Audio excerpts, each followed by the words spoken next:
Welcome back, everybody, to His Heartbeat. Great to be with you all again. I am recovering from the flu, so I have sort of froggy voice here. Found out my computer that I just got has a whole new system, so I'm not even sure his microphone's working too great, but we're going to do our best because today we're actually going to talk about perseverance through the hard times. So, how appropriate that have some challenges right from the get-go. My wonderful guest, Kim Patton, has gone through many hard times, and the Lord has really enabled her to persevere and just continue to trust Him through it. So, welcome to our show, Kim. Thank you for having me, Sue. Yeah, it's great to have you. And if you're on able to watch the video, you can see all these adorable pictures, which are, I'm assuming, I hope, from your kids. Yes, yes, You- they are. They're artwork. okay, and how old are your kids? I have a 6-year-old and an almost 5-year-old. All right. And before y'all came on, we were talking about how to do hair because Kim is white, but her children are not. And so she's learning. So tell us a little bit about that story. Yeah, they have beautiful curly hair. And it's funny because I was growing up wanting to be a hairstylist one day. I loved doing all of the little girly things that you do in your hair, braids and twists and little butterfly clips and curls. I just really enjoyed playing with my hair throughout my whole childhood. And my mom even let me cut her hair one day because Oh, I wanted to try. And of course, it was awful. It was oh like no. so lopsided. One side was longer than the other. And I thought, oh, well, maybe I'm not so great at that. But now the Lord has given me two beautiful girls with amazing hair. And so I put a show on last night and sat in front of the TV on the couch with them and put ponytails in my daughter's hair. And at the end, it didn't quite look like I wanted it to look. So she was like, "Can I go see it?" And I'm like, "No, I'm not done yet. Sit down."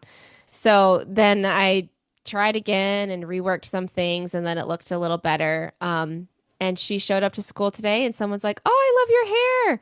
Oh, that's And good.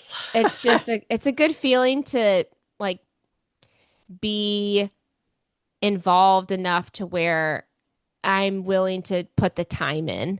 That Hmm. is one thing that I'm willing to put the time in to do is learning about their hair, figuring out which products are best, getting the curls moisturized and where they need to be in order to work with them. And then, also having a relationship with my daughters to where I'm not just doing whatever I want.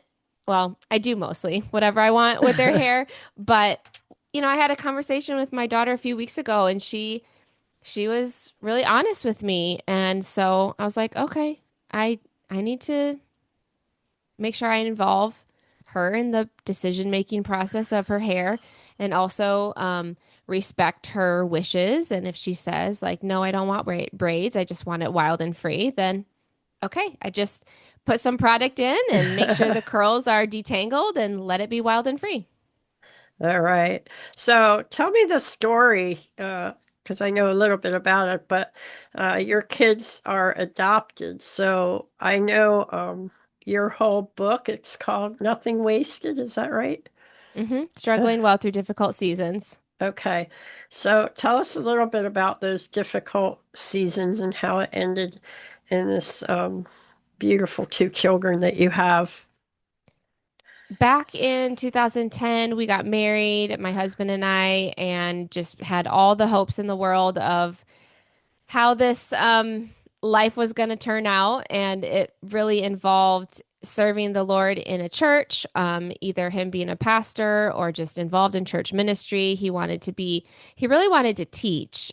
He loves Greek. So he was all about teaching Greek. And after seminary, he realized, well, there's not a lot of jobs where you can actually teach Greek. All the professors who do are still doing it and they're not retiring. So he had to find a different job. And that was kind of a one of the disappointments is that, his seminary journey didn't really end up the way that he expected. But also, we waited to start trying to have kids until we'd been married for 5 years. And I was okay with that. I was okay with waiting, but I was also surrounded by families and my friends were having kids, and I just was waiting for my turn. And so I was waiting and I was patient, but I was a little bit anxiously waiting, I would say, because I Mm. felt like being a mom was just gonna come natural. And I think it didn't come natural physically. And then when we did adopt, a lot of things were harder emotionally and psychologically and spiritually than I expected as well. So we ended up being diagnosed with unexplained infertility and had to make this had to make the very hard decision of where we were going to get our children.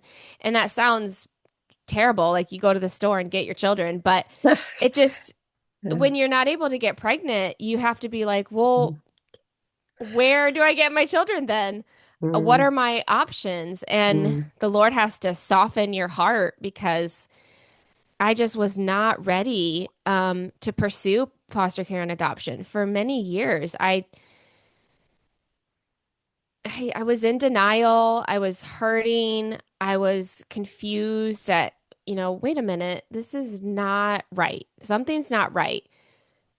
And my husband brought up adopting through the foster care system. And so he kind of nudged us in that direction. And so our hearts became a little bit more open to foster care and adoption. But I still, I still wasn't sure. It was a hard jump for me. But I love the phrase struggling well through difficult seasons because I was struggling for a long time. And my friends helped me. My relationship with the Lord sustained me. My relationship with my husband was rocky at times because we weren't always on the same page and it was emotionally difficult to talk about it. I wasn't really able to fully share my heart with him because I was just closed off. I was just protecting my heart from the pain and also holding out and waiting for God to provide children through pregnancy. And it came to a head. I was crying in a bathroom. I was wearing a skirt and I was sitting on this little stool in the bathroom, using all the toilet paper as Kleenexes. And I was like, this is gotta stop. I'm supposed to be a mother. So whatever I need to do to become a mother, this is what's my Mm. next step is. I'm ready. And I went home that day. I skipped church and I just stayed on the couch for the whole day. And I cried so much. I grieved. I grieved my infertility and I gave it to the Mm. Lord. And I said, I'm done waiting. I'm done being in denial. I am hurting to the depths of my soul, but this is my reality. I'm not going to get pregnant. So I'm going to grieve this loss. And then from then on forward, I felt like Hannah in the Bible, where she washed her face and she went on her way.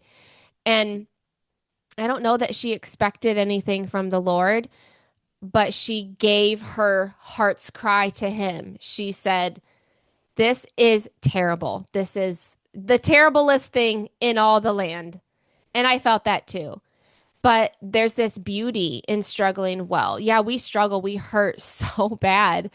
But, we give it to him and we say, okay, you take it because this is too much for me.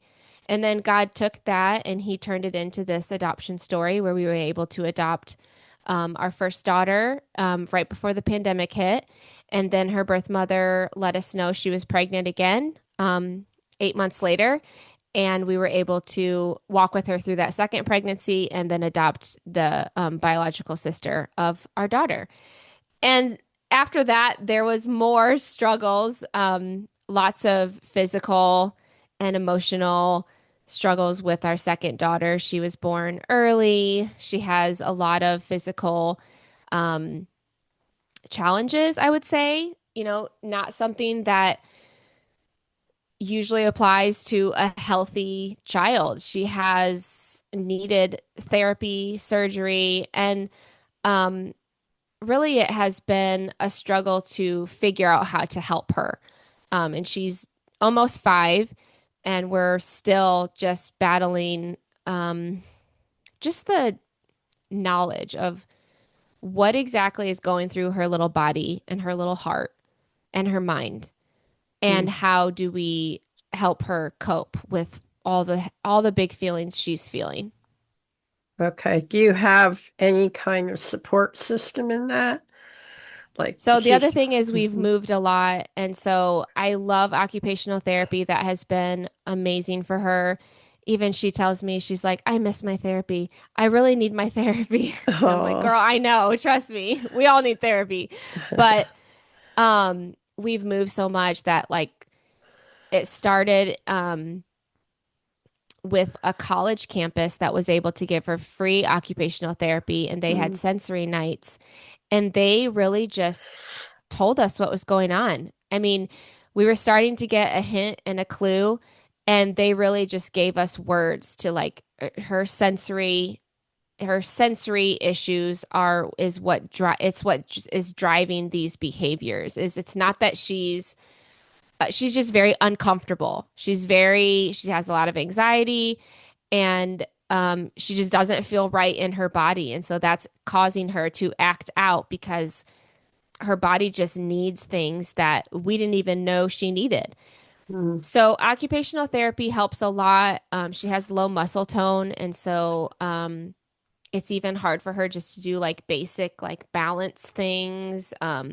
We're learning about vestibular and proprioceptive senses and just how her body feels, and needs to be like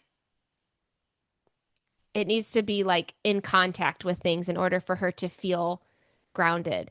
So she okay. like crashes into things because she needs her body to um, feel something in order to Okay. know like, oh, okay, this is me. This is where my body is. And her muscles and her joints and her bones, they just Wow. need constant contact. So so she's a high sensory seeker. She has low muscle tone. She has anxiety and other things going on. And, she's so funny. She's just the craziest. She's just the silliest. And she's been through so much. She has incredible resilience. And she's so social. And she loves to just have fun and um, dance, and she's all about like her favorite songs on repeat. And we see that part of her. We see all of this, but then there's also that high energy of when she doesn't feel right in her body, she's just freaking out. And so I would like to get her back into occupational therapy. We have a doctor's appointment in a few weeks after her birthday, and the doctor has already put her in as a referral. We have an appointment in June for her to get in to see a psychologist.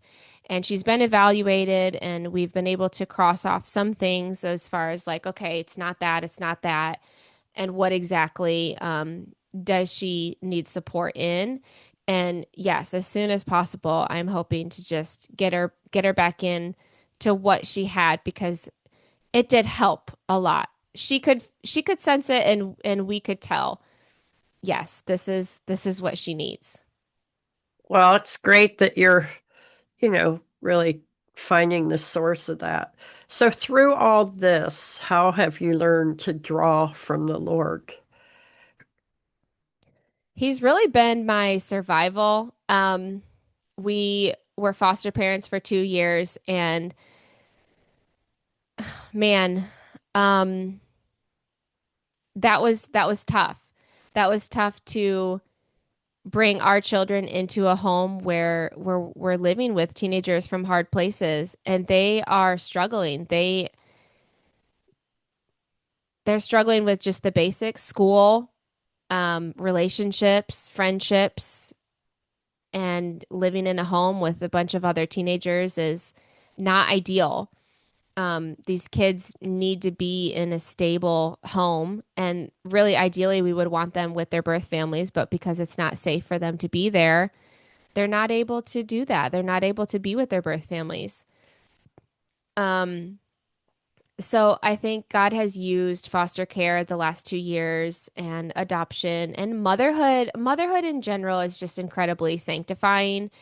Um, I think that God had a lot of work to do with me as far as pride and just needing to really bring me to a place of complete dependence on Him.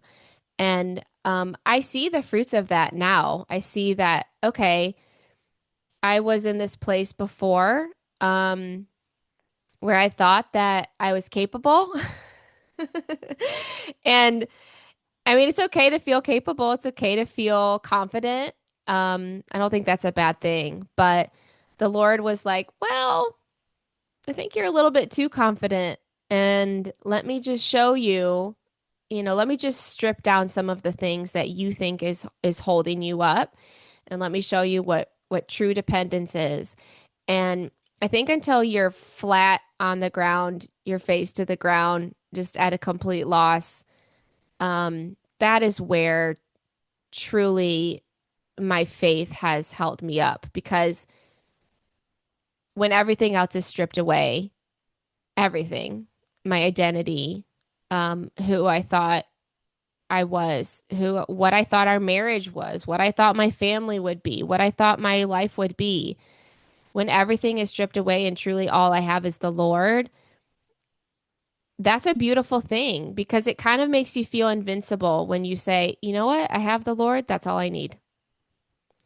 And not that everything becomes extra or, just a cherry on top. No, if everything was taken away from me, would I be satisfied with the Lord? Yes, because the Lord is literally all I need.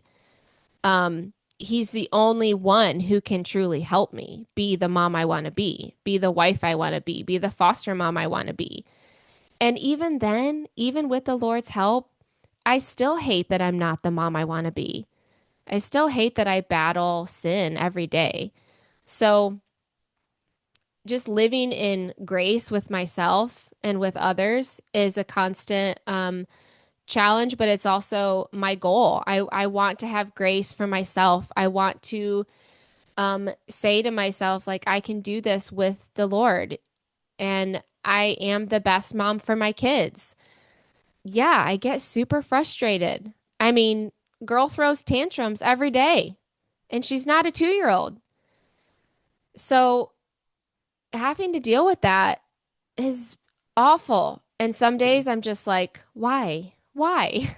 Why?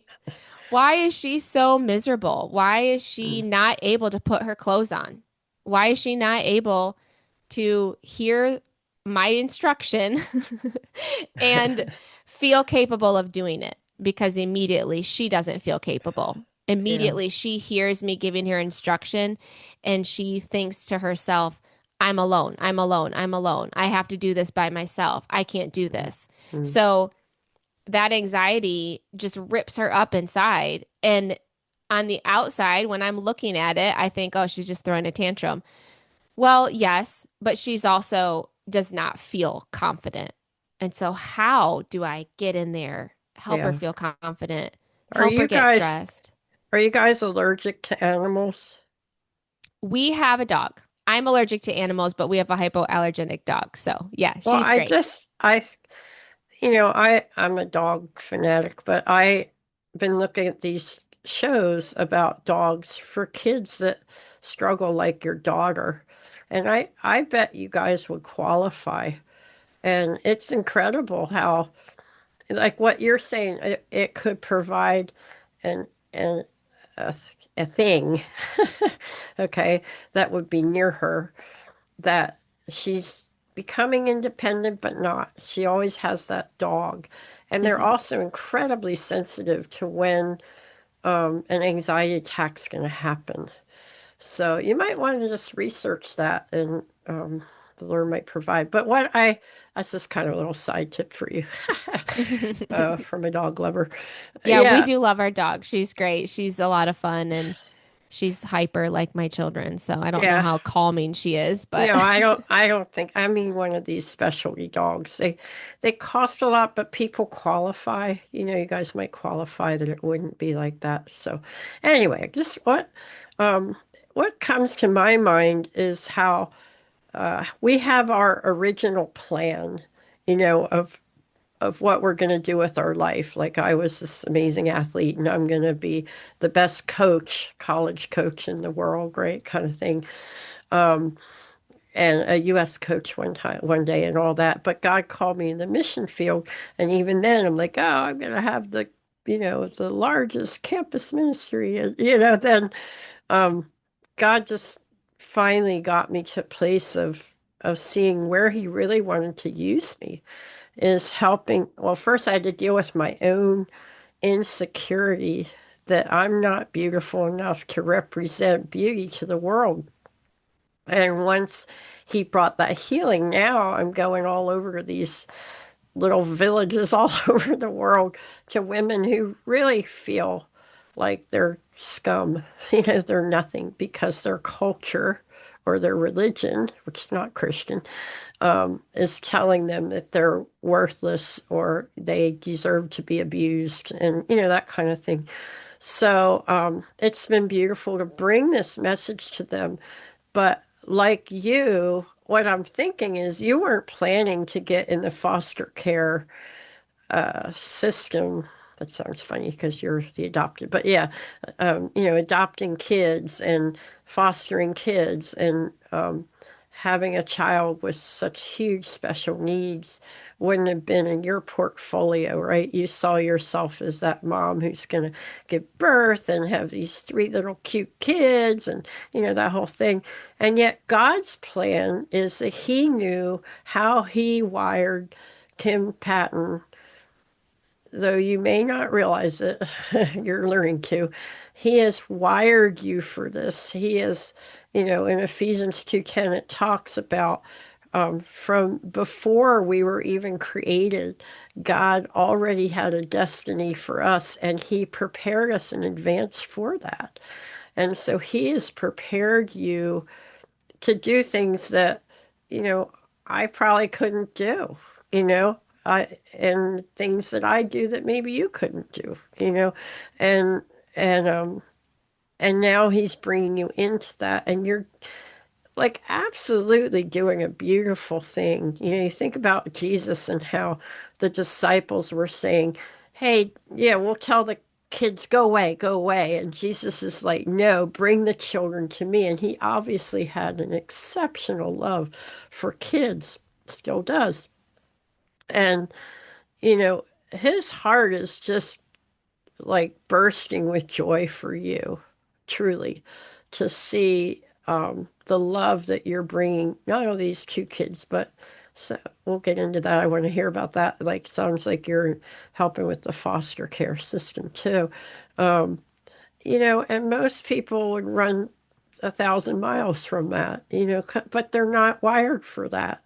And God has uniquely equipped you. And, if He had given you your dream, quote unquote, you wouldn't be doing this today, and yet you would miss out on the beautiful things that he actually destined for you and equipped you to do. So Hmm. first, I just want to thank you, Kim, for following that. And you could have just sat on your couch and wilted and stayed depressed and angry at God and like, moved into being a whatever school teacher or something and fine, I won't have kids kind of thing.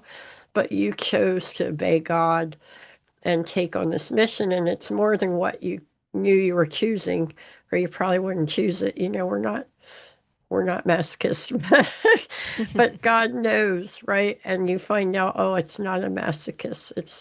It's the love of Jesus that he wants to pour out to this little girl.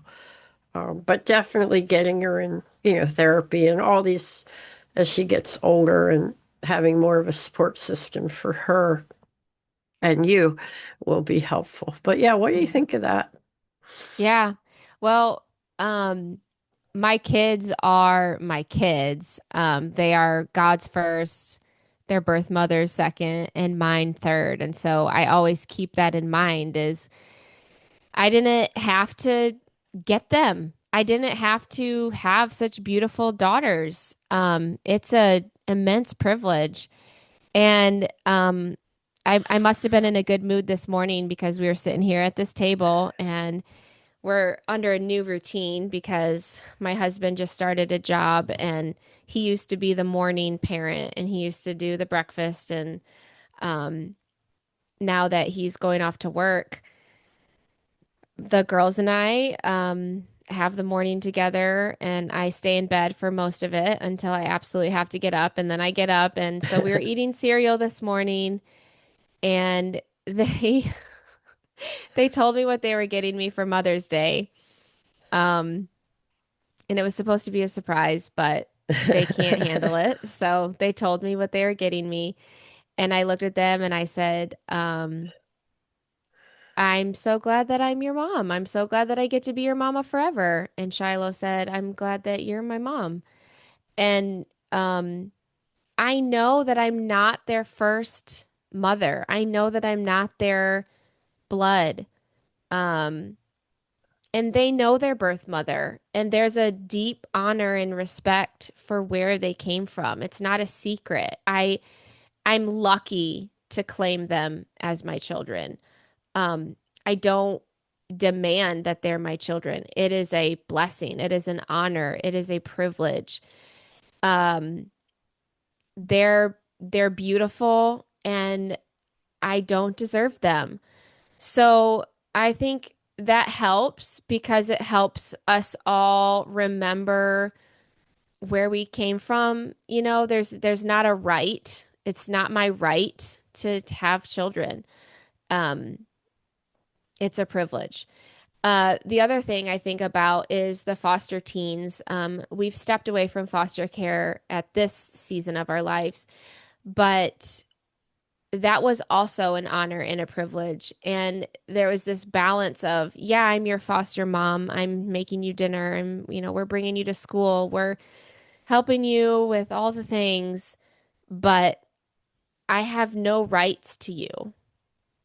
Nobody cares what I think. You are a child that is in a system, unfortunately, and we are tasked to take care of you, and I will do my best to take care of you. But I get it. I get that they have their personal thoughts and they struggle with losing that first relationship with their birth families, whether it was an abusive or neglectful or manipulative relationship. It's still their family, it's still their blood. That's a really tricky thing to work around with adoption and foster care is I think I went into foster care thinking like, okay, I'm the mama. And really it's like, yeah, I'm the stand-in mom figure. And as much as they want to cling to that or not, that's fine. That's up to them. I will give you your medicine. I will hug you. I will hold you when you're crying. I will help you through whatever I can. I'm here. I'm here and available. But they didn't always need that, or they didn't always want that, or they didn't really know how to even deal with that. And most of the time, I got their anger. I wouldn't say most of the time, but just in general, because we were a safe people, they were able to kind of unleash some of their feelings that are probably more directed at their birth families or other people in their lives, not necessarily my husband and me. I mean, So we were how authority, so we had to lay down the law. We had mm, to have rules and we had to abide by those rules and also enforce them and enforce consequences. And if they had never experienced consequences before, we quickly became the people that they hated because, mm, what are we doing? But what we were doing was teaching them that, this is actually a healthier way to live. Yes, it's painful. mm. Yes, consequences are not fun. But this is how you interact in society in a healthy way. So working with teens from hard places was a huge privilege because they were just awesome kids. They were funny. They were so funny. I laughed more as a foster mom in those 2 years than I had in a long time. And it's just because, we sang and we danced and we ran around outside and we biked and we talked about boys. And it's just, It's just a fun life until I had to do the consequences, and then Yeah. everything just, turned. So, So how did you have your other two little girls already? Okay. mhm. So how's it different? I mean, I usually when you think of adoption, um, there is more of a separation from the birth mother. So what I'm confused in the sense, like I think you said birth mother two and you three. Mhm. Did they have that much interaction with their birth mother? They see her every year. We all go down to Florida as a family, and so it's an open adoption. It's an open relationship.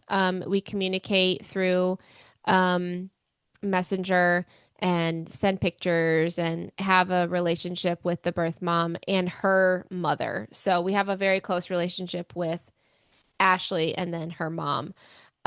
So I would say it's more of a mindset than it is practicality. We are the parents, period, and that's never going to change.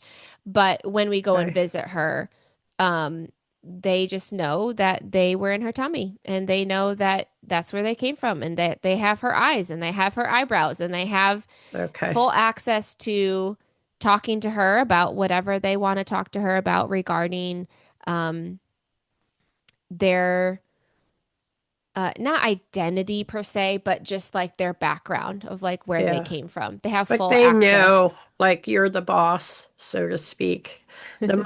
That mother can't come in and say, well, no, I don't think you should do that. You should do this. I mean, she could.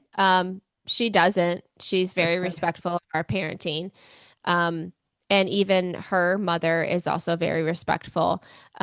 It's really more of like when we meet with them, it's more of like just a fun, we Okay. we go out to eat, we go to the park, and we just talk. And And what does she call that woman? Does she um, call her mom or no? well, we call her Ashley, and The kids do too. uh-huh, yeah. Okay. And could she 4 years from now say, I want my kids back? Legally, the adoption was completed in 2021 for both of them. So, Okay. That's good. Yeah. Wow, interesting, interesting. Okay. Well, we're going to run out of time, and I want to make sure that you share with us. You have two books, you're writing a third, is that correct? So what yeah, do and you then I have have? a journal. I am trying to decide if I should call it a book or not. I mean, it is technically a book, but it's a journal. My first memoir is A Cub Among Bears, and that's about my story growing up with six brothers and just kind of a coming of age story. And then my second book, Nothing Wasted, is more of a 10-year focus on the struggles that we go through and how we learn to depend on the Lord through the hardest seasons. And then the third book I'm working on is about our foster care journey, and I'm editing it right now and working with a publisher. And so hopefully that will be out next year, hopefully. Okay, I love it. And do you have any social media contact or anything if people wanted to write to you? They might be thinking about fostering or adoption. Yeah. So my website is kimpatton.com and we have a foster ministry. It's called Foster Mama Friend. And so my journal is the Foster Mama Journal. And for all the foster mamas out there, I mean, just thank you and you're killing it. And this journal is made for you to reflect on gratitude and just keep track of the kiddos in your house. I love looking at my journal and seeing all the names of all the kids that we have worked with over the years, and just continuing to pray for them. I think that that's a really big deal. Is I was in their life for just a short time, but they're in my prayers forever. I find myself almost every day right now just praying for them because I miss them and I think about them and I want the Lord to be real in their lives and I want God to send beautiful, wonderful people in their path so that they know how loved they are because it's a long journey and it's a hard journey when you age out of the foster care system.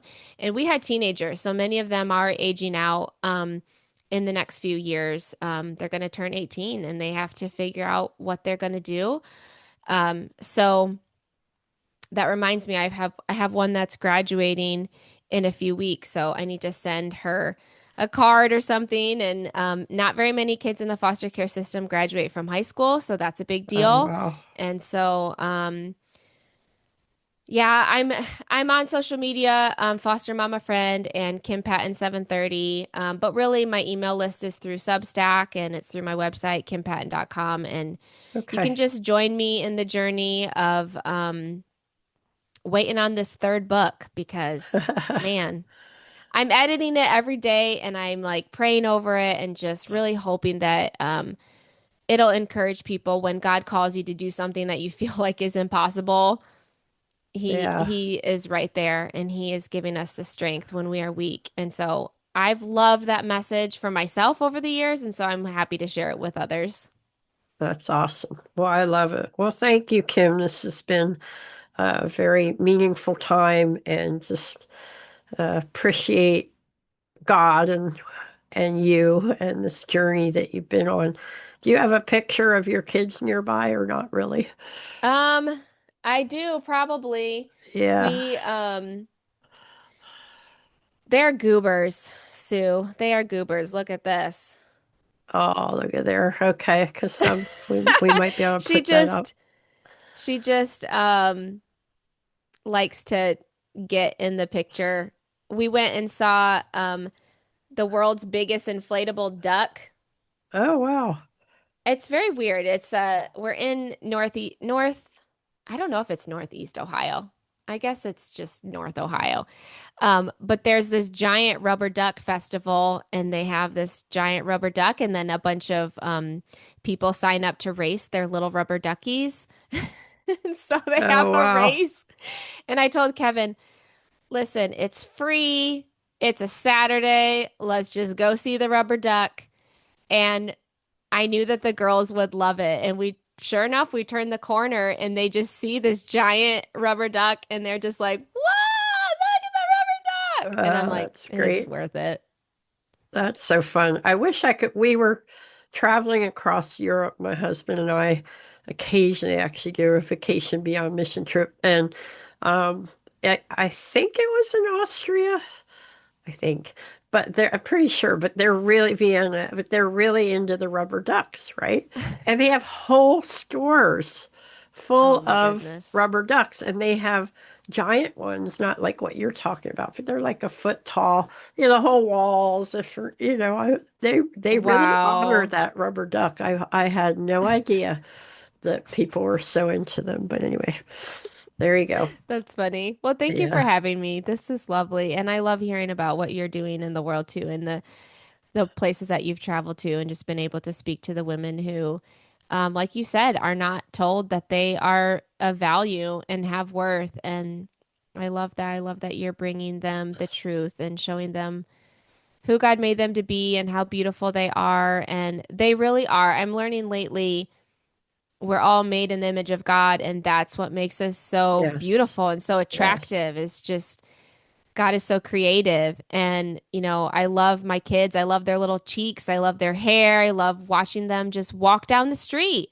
Who would have thought that was so beautiful? But it is. It is yeah, because we're it's made in the image cool. of God and we reflect his beauty and creativity. And so that's the joy of parenting to me is just watching them be a human in the world and just enjoying their little crazy selves.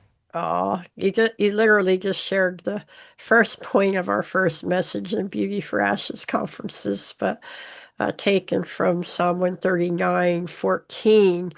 The fearfully actually means that we reflect the character and nature of God, the beauty of God, and the wonderful actually means we're unique from the Hebrew. So Mm. yeah, so like you coined it, girl. You got it. All right. We'll bring you on one of these mission trips one of these days. Okay. Oh, yeah. Thank you so Okay. much. All right. Thanks so much, Kim. Hey guys, this is a really encouraging show. I hope that you'll share it with others so they can just see that his heartbeat, God's heartbeat for us is love. It's really love, and he really desires to encourage us. And as we talked about in this show, to just enable us to persevere through hard things, but that he has a purpose in whatever we're going through, that he can bring beauty out of our ashes. So, all right, have a great week, everybody. We'll see you back here next week.